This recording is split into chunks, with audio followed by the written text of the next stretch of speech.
ये सलाम इस तिरंगे को जिससे तेरी शान है, सर हमेशा ऊंचा रखना इसका जब तक इस दिल में जान है। So a very happy independence day to all of you and once again welcome back to our YouTube channel the next Wikipedia, जहाँ पे आज हम लोग कुछ डिफरेंट करने का ट्राई किया। यहाँ पे हम आपको कुछ ऐसे अनसुने फैक्ट्स बताओगे जो कि हमारे इंडिपेंडेंस से रिलेटेड है। Very happy 75th independence day to everyone. So आज एक ऐतिहासिक दिन है क्योंकि आज ही के दिन हमें अंग्रेजों से आज़ादी मिली थी। और आज का दिन मनाते हुए मैं आप सभी को कुछ ऐसे लेसन नोन फैक्ट्स के बारे में बताने जा रहा हूँ जो वैसे तो बहुत इंपॉर्टेंट है बट इसके बारे में बहुत ही कम लोगों को नॉलेज है। सो हम अपने फैक्ट्स बिगिन करते। So the first fact is India के पास अपना खुद का national anthem till the time of independence नहीं था। हमारा जो नेशनल एंथम है राष्ट्रीय गान है वो कंस्टिट्यूएंट असेंबली ने 1950 में अडॉप्ट किया था, बल्कि रविंद्रनाथ टैगोर ने हमारा नेशनल एंथम 1911 में ही कंपोज कर दिया था बट बंगला लैंग्वेज में, जिसका नाम रखा गया था भारतो भाग्यो विधाता। सो 1950 में हमारे राष्ट्रीय गान को पहले तो हिंदी में ट्रांसलेट किया गया और रीनेम करके रखा गया जनगण मन से। सो अब हम अपने नेशनल एंथम को जनगण मन से जानते हैं, जो कि हमारे लिए एक बहुत ही प्राउड वाली बात है जिसमें हम अपने पूरे कंट्री के बारे में बताते हैं अपने ही नेशनल एंथम में।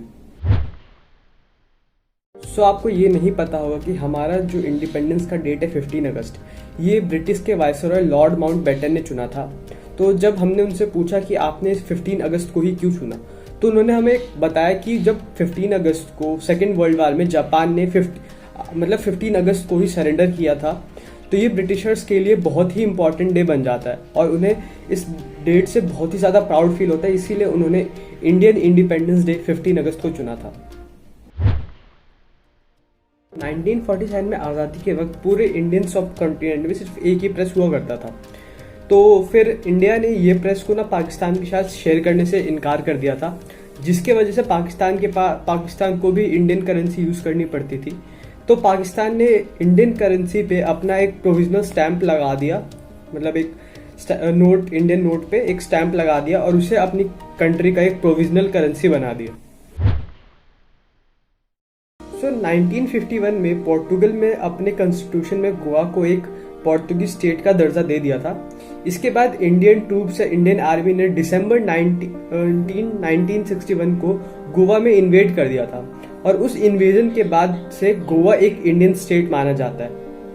और आपको ये जानकर बहुत ही ज़्यादा हैरानी होगी कि आज़ादी के वक्त एक इंडियन रुपीस और एक इंडियन डॉलर दोनों की वैल्यू सेम थी, जहाँ एक अब इंडियन डॉलर की वैल्यू अप्रॉक्सीमेटली 79 to 80 है, but at the time of independence the value were same. Indian independence के बाद 560 प्रिंसली स्टेट्स थे जो इंडिया में शामिल हुए थे, जिन्होंने अपनी अलग से एक मतलब प्रोविजन फॉर्म कर लिया था, वो अब इंडिया में शामिल हुए थे। वो टोटल 560 थे। और इंडिपेंडेंस के दौरान मतलब कि वर्ल्ड के हिस्ट्री में सबसे बड़ी माइग्रेशन जो हुई थी ना, वो तब हुई थी जब इंडिया और पाकिस्तान स्प्लिट हुए थे। तो इंडिया के लोग पाकिस्तान और पाकिस्तान के लोग इंडिया में शिफ्ट हो रहे थे, तो ये वर्ल्ड का सबसे बड़ा माइग्रेशन था। आफ्टर इंडिपेंडेंस 1960 के दशक तक कुछ लोगों के लिए joint India Pakistan passport issue किया गया था, मतलब किया जाता था। ये उन लोगों के लिए किया जाता था जिनकी फैमिली दोनों ही स्टेट्स में स्प्लिट हो रखी है या दोनों ही स्टेट में बट रखी है, कि जो फैमिली अब इंडिया में है उनके कुछ फैमिलीज पाकिस्तान में और जो कुछ फैमिली पाकिस्तान में उनकी आधी फैमिली इंडिया में। तो कभी भी अगर उनको आपस में मिलना होता था तो ये इंडिया पाकिस्तान जॉइंट पासपोर्ट का यूज करते थे। तो जो इंडिया का फर्स्ट नेशनल फ्लैग था जिसमें 3 हॉरिजॉन्टल स्ट्रिप्स थे of red, yellow and green was first hoisted on 7 August 1960 एट पारसी बागान स्क्वायर एट कोलकाता। तो ये जो first variant of Indian flag था वो हमारे फ्रीडम फाइटर ने डिजाइन किया था, जिसका नाम था पिंगलाई वेंकाई इन 1921। और जो हमारा करंट नेशनल फ्लैग है वो भी इन्होंने किया है, लेकिन इसका जो हमारा मेन कलर है वो वाइट, ये सैफरॉन, वाइट, ग्रीन एंड इसके बीच में एक अशोक चक्र है। और ये हमारा जो नेशनल फ्लैग है वो ऑफिशियली हमने अडॉप्ट किया था ऑन 22 जुलाई 1947 और उसे जब हमने होस्ट किया था फर्स्ट टाइम वो डेट था अगस्त 15, 1947।